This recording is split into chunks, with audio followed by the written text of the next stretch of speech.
the study and requiring to start your own business. You have to study it, learn it, whatever. If you don't have nobody, if you don't have no help. Now, LLC information, bonds, insurance, license, business startup requirement, and everything. What you need to start the business, you need to be able to do LLC, unless you want to pay somebody $400, $500, $600 to do that.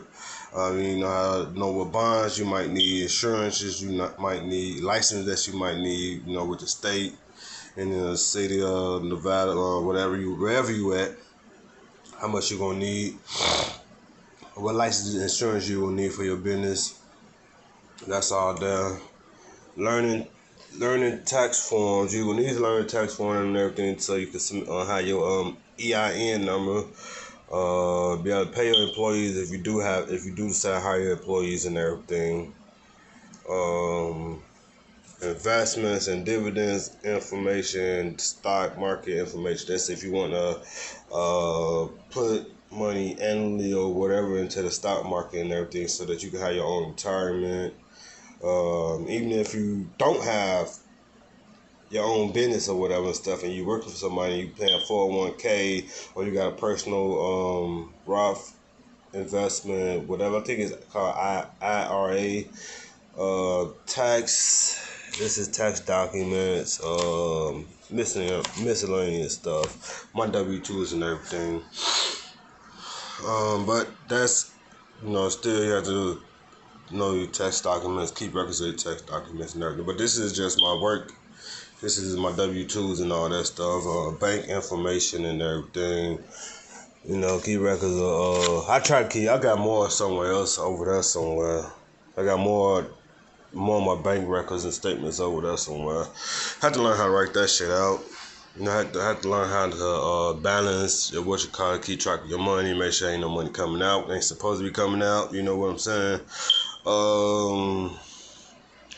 It's somewhere in here I might do have credit card information and credit card stuff like that you will have to know, because you get a business account. You can choose to have business credit. Who would want to have business credit or personal credit? So all this comes with starting your business and running your business.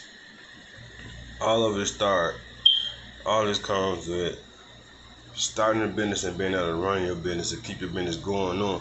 Now, most people have a business and have somebody else manage their finances and even do their LLC and a startup. You paying thousands of dollars just to get running and everything, and you be down thousands of dollars before you even go up thousands of dollars and make a profit in your business and everything. Learning tax form, you pay somebody to do your taxes and everything, and manage your taxes and everything, and they get a cut out of doing that. So you really ain't profiting. Investments and stock, you gotta go with a broker and everything to do your stocks and all that. Now, how can you do all this in one day and manage all this? And man, you gotta make time. You gotta cut your time. What is taking up your time? How much time are you spending? How much time do you spend watching TV? How much time do you spend on the phone? How much time do you spend staring at the walls or daydreaming and everything? You can manage. How much time do you spend talking on the phone, texting somebody, and not handling no type of business and everything? You can have all of that done if you take the required steps to learning it and knowing it. Now, how do people become successful and stuff? How do you become successful?